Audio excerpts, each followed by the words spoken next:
una pequeña discusión acerca del amplificador operacional CMOS. En la figura se observa el diseño que aparece en el texto de Howe, en la lección 37.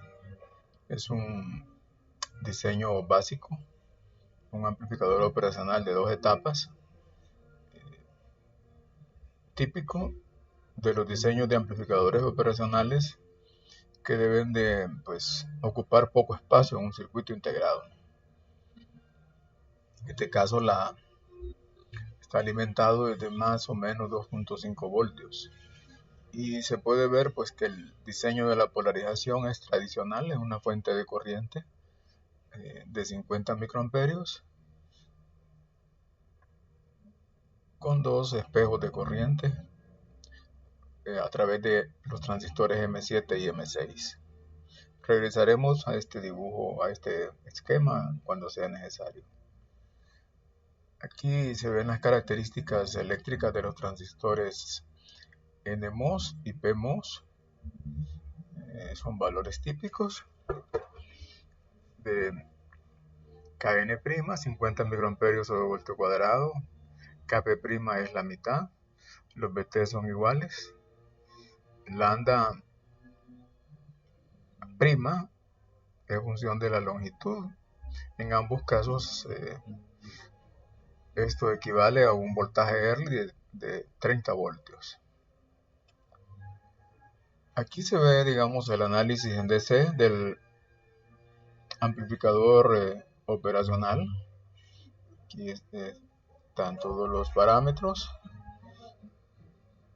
Kn', Vt, lambda n' y lambda, que es función de la temperatura, de la longitud. Y con eso obtenemos un voltaje Early equivalente de 30 voltios y es la misma magnitud para ambos tipos de transistor. Luego se introducen en la herramienta matemática todas las relaciones de geometría para el transistor 8, para el 7, para todos los que intervienen. Con esto podemos calcular las corrientes como función de la relación de geometrías. Y 7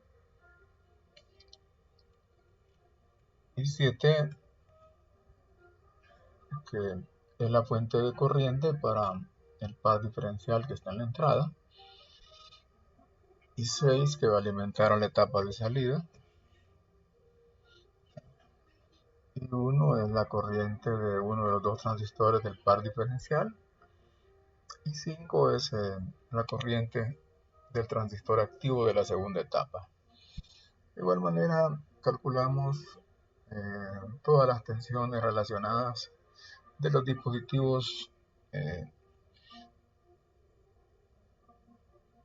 están involucrados en nuestros cálculos, ¿no? Aquí está la segunda parte de los análisis. ¿Ya? Aquí tenemos VOB para el M5, que es el transistor que aparece en la segunda etapa, y VOB para el transistor 1. ¿Ya? Aquí se hace la observación que el voltaje en el nodo 4 es igual al voltaje en el nodo 3. Ya hemos conocido que cuando un problema en la exactitud de los espejos de corriente se da cuando los voltajes, las tensiones drenaje fuente no son iguales. En este caso, para el transistor 3, la tensión drenaje fuente es igual a la tensión con puerta fuente, ya que M3 está conectado como diodo, y aparentemente el drenaje de M4 queda suelto. Sin embargo, desde la salida ese problema se corrige haciendo la tensión en el nodo 4 igual a la tensión en el nodo 3, de manera que los PDS son iguales y el repetidor de corriente o espejo de corriente va a funcionar con exactitud. Por eso se anota aquí, porque es un hallazgo importante. Para pequeñas señales puesto que nuestro amplificador operacional consta de dos etapas. Entonces esta es la etapa 1, la entrada es diferencial, la salida es de un solo extremo, y la etapa 2, la entrada es de un solo extremo y la salida es de un solo extremo. Obviamente la entrada es de alta impedancia, en teoría infinita. La resistencia de salida de la primera etapa es R1. C1 es cualquier capacitancia que pudiera existir entre el nodo de salida de la primera etapa y todas las conexiones que llegan a ese nodo. Sin embargo, eventualmente, cuando conectemos esta capacitancia de compensación, pues C1 pues su efecto va a ser absorbido por el equivalente Miller de CC. La segunda etapa, igual, ¿verdad? La entrada es de alta impedancia. En la salida pues está R2, ¿ya? R2 en la resistencia de salida de la segunda etapa. Y aquí conectamos una capacitancia de carga. ¿Sí? C2 pues en este caso representa la suma de todas las capacitancias parásitas que llegan a este nodo, exceptuando la capacitancia de compensación. En este circuito se definen dos ganancias. La ganancia de la primera etapa, que sería esta tensión entre la entrada, y la ganancia de la segunda etapa, que es la tensión de salida entre la tensión de entrada de la segunda etapa. La ganancia global sin carga, importante, es BO entre B y D, y es el producto de las dos ganancias que ya hemos calculado. Para el análisis en pequeñas señales, pues hay que calcular todos los parámetros de pequeñas señales. GM del transistor 1, que es igual al GM del transistor 2. Las RO involucradas en la primera etapa, RO1, RO4. Además, RO2 es igual a RO1, ya que los dos transistores M1 y M2 forman el par diferencial. En este caso, por las unidades que estamos utilizando, tanto de Kn' como de corriente, pues las transconductancias están en microamperios sobre voltio y las resistencias están en mega. De esta manera calculamos RO1, RO2 y RO4. La resistencia de salida de la primera etapa es el paralelo de RO2 con R4, 0.3 mega, es decir, 300K. En el caso del transistor involucrado en la segunda etapa, GM5, pues aquí está el valor, siempre en las unidades que aparecen acá. RO5, aquí se muestra, es un NMOS. RO6, pues es la carga de M5, de manera que la resistencia de salida de la segunda etapa es la resistencia que ve el transistor M5, es RO5 en paralelo con RO6, 150K.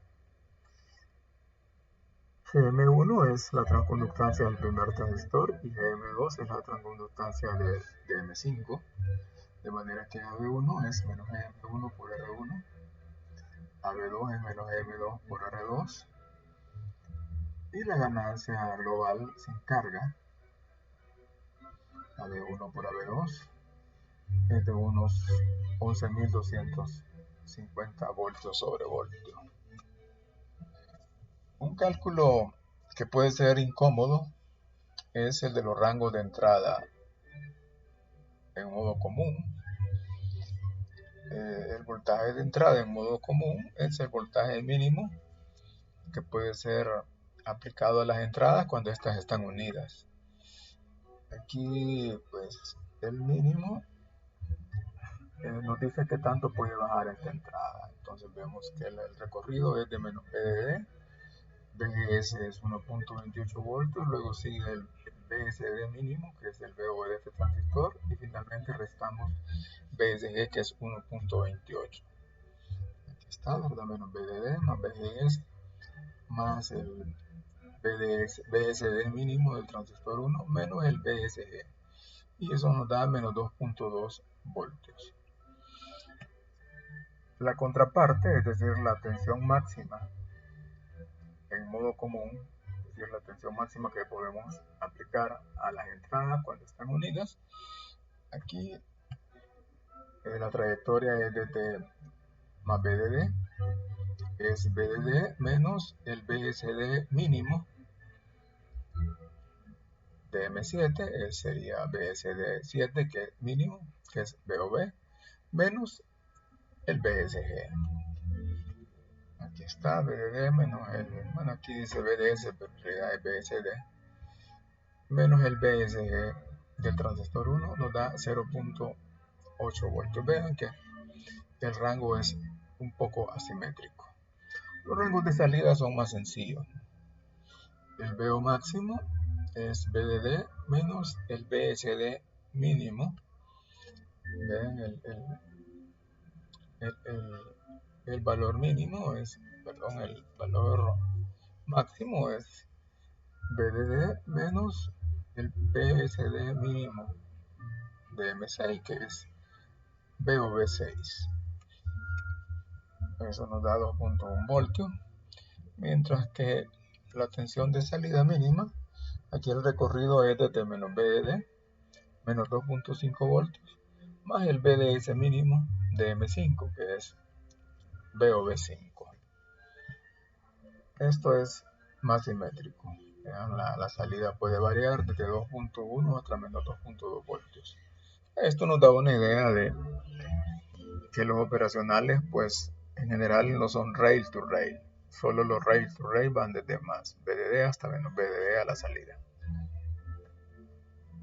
Y bueno, este esquemático, pues además de servirnos para calcular los rangos tanto de entrada en modo común como de salida, pues nos ilustra pues el estado de la polarización. 50 microamperios acá, 100 en este transistor, 100 microamperios acá y 50 en cada una de las ramas del par diferencial.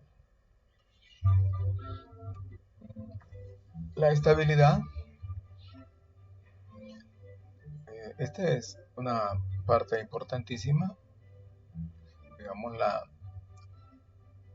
los primeros operacionales no venían compensados para estabilidad, de manera que el diseñador tenía que escoger el valor de la capacitancia de compensación CC y lo conectaba desde afuera. Eso no resultó ser muy popular, ¿no? Y en cuanto aparecieron los primeros operacionales compensados, pues los diseñadores optaron por estos. Desde el punto de vista de la estabilidad, el criterio de diseño de un operacional es que la frecuencia del polo 2 tiene que ser igual o mayor que Ft. Aquí está. Eso garantiza que cuando el desfase sea de 180 grados,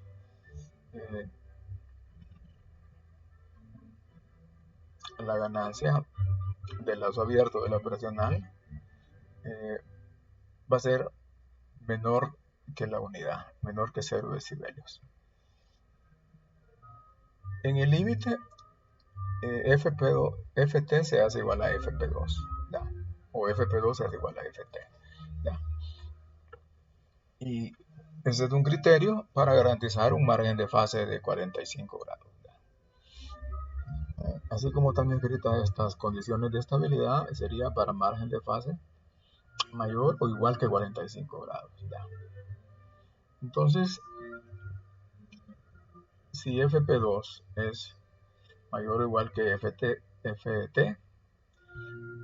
la ganancia de lazo, la magnitud de la ganancia de lazo abierto del operacional va a ser menor que 1 cuando la fase de la ganancia de lazo sea 180 grados. Esta es digamos, la implicación práctica de toda la teoría de la estabilidad en el diseño de operacionales. Desde el punto de vista de la estabilidad, en nuestro caso, eh, se especifica una capacitancia de carga. Entonces, el criterio de estabilidad aquí se va a aplicar al límite, se va a hacer Fp2 igual a Ft. Hay un no tan pequeño detalle que dice que la resistencia vista desde la capacitancia de carga es 1 entre Gm5, de manera que la constante de tiempo sería 1 entre Gm5 por Cl'. El polo asociado tiene este valor y esto equivale a esta frecuencia en radianes por segundo. ¿Ya? Además, tanto en Hubble como en Segra, se encuentra que para cuando se cumple con esta condición, por el significado teórico que tiene Ft, pues de que Ft es la frecuencia del polo dominante por la ganancia en baja frecuencia del lazo abierto del operacional. Entonces, al aplicar esas definiciones, resulta que hay una relación entre Cc, la capacitancia de compensación, y C'L, que es la carga capacitiva especificada. Esto significa que para estabilidad, haciendo Fp2 igual a Ft, la capacitancia de compensación resultante es de 3.9 aproximadamente picofaradios. Al pasar a Hertz, las frecuencias, la frecuencia del polo 2, que al mismo tiempo es Ft, es de 14.3 MHz. Y la frecuencia del polo dominante, resultante de aplicar esta capacitancia, y además resultante de que Ft sea igual a Fp2, es 1.27 kHz. Esto es no es inusual para este tipo de operacionales que son un poco diferentes a los operacionales con los que trabajamos en el laboratorio nosotros normalmente. Bueno, ahora que ya vimos cómo funciona el análisis en un operacional clásico, vamos a ver cómo aplica este análisis al operacional CMOS con el que hemos trabajado en el laboratorio 1. Lo primero es el cálculo de las características eléctricas en base al modelo de PSpice y a las simulaciones. Bueno, casi todos estos cálculos son en base al modelo KN', el de 112 microamperios sobre voltio al cuadrado, el BT 1.4 es un dato del modelo, y el voltaje Early obtenido por las simulaciones es de 31.1 voltios. Hay que aclarar que esta es una fuente de error porque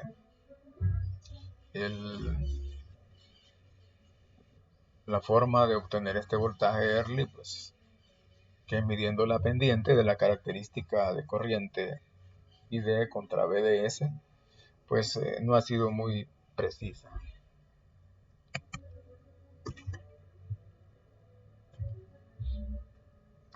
Lo mismo para el transistor PMOS. Ya. Obtenemos con los datos del modelo de PSpice tenemos un K'P de 27.6 microamperios sobre esto sí es exacto, igual que el Kn', igual que el Bt. En donde está la fuente de error es en la estimación del voltaje Early. 31.9, vea que da un voltaje parecido al del voltaje Early del transistor NMOS. Esta es nuestra probable fuente de error. Y dado que en base a esos voltajes vamos a calcular las RO en pequeñas señales, pues esta es una fuente de incertidumbre para nuestros cálculos. El análisis en pequeñas señales ideal lo vamos a hacer con las corrientes que deberían de circular idealmente en M1, en este caso, porque es la etapa 1, 25 microamperios, dado que la fuente de corriente es de 50 y la rama que alimenta el par diferencial pues es de 50, cada transistor pues toma la mitad. Y de acá pues calculamos las RO. Entonces decíamos que aquí está una fuente probable de error, dado que estas RO las calculamos en base a los voltajes Early, y esto lo hemos obtenido de las simulaciones. Además, calculamos el VOB y la transconductancia. Y con esto obtenemos la ganancia de la primera etapa, menos 194.46 voltios sobre voltio. Lo mismo para la etapa 2. En la etapa 2, pues, aquí es diferente la topología de la etapa. Cada transistor toma 50 microamperios. Y bueno, aquí está el cálculo de RO en base a esa corriente.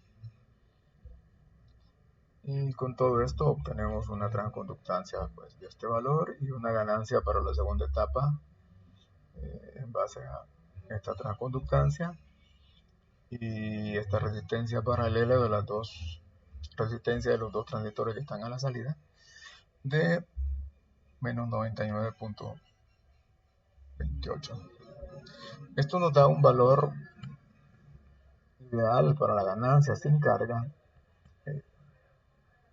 en baja frecuencia, vean, de 19.310 voltios sobre voltio. A esto se debería de parecer pues la ganancia sin carga, ¿no?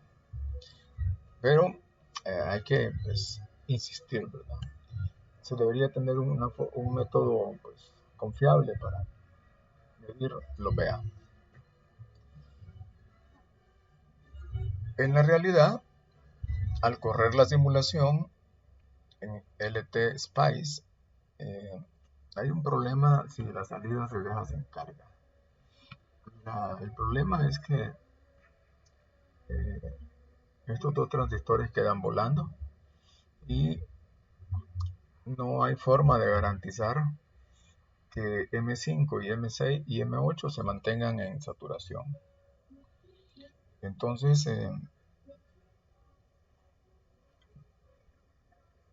surge la necesidad de obligarlos a estar en saturación. Una forma es conectando esta resistencia, una carga de 100K. En otras circunstancias no alteraría el funcionamiento en DC, pero como las corrientes son pequeñas, 100K pues ya representa algo. El problema es que si ponemos una resistencia mayor, ya sea M8 o M5, se van a salir de saturación y este es el valor, pues, este es un valor adecuado que hemos encontrado, pero esto tiene una incidencia, ¿no? Digamos, aquí mostramos los verdaderos valores que resultaron en mi simulación. Pueden ser diferentes de lo que ustedes obtuvieron. Y en la etapa de salida, la corriente de drenaje en M8 es 55 microamperios y debido a la corriente que toma la carga, la corriente de drenaje en M5 es 32.8 microamperios. Pero, importante, el voltaje en DC del nodo de salida, vean, cuando en lo personal está en equilibrio, hemos aterrizado las dos entradas, es de menos 3.39 voltios. Aquí hay menos 5 voltios, lo cual quiere decir que este transistor efectivamente está en saturación. Y M5 con mayor razón. Entonces, esto es importante al analizar este tipo de estructura. El análisis probablemente en esta parte de la polarización, pues yo a juzgar por los reportes vi que muchos digamos, entretuvieron calculando un valor de RB que les diera 50 microamperios. Eso no es tan necesario, ¿no? Lo importante es ver los valores reales con los que trabajamos para calcular los parámetros. ¿Ya? Yo dejé 150K y con eso obtuve estos valores. Y me concentré en el problema que se da en el nodo de salida para mantener a los dos transistores de salida en saturación. Bueno, ya con esto eh, aplicamos el análisis al modelo, pero tomando en cuenta que vamos a tener una carga, ¿ya? Una carga de 100K. ¿Ya? Y eso es todo, ¿no? ¿Ya? Entonces, repetimos el análisis, ya usando los valores que nosotros observamos de corriente transistor 1. Con esto obtenemos una ganancia para la primera etapa de menos 181.3.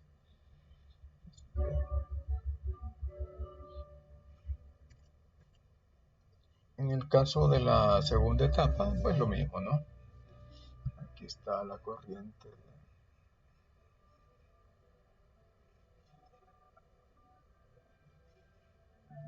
Lo que vemos a la salida. Y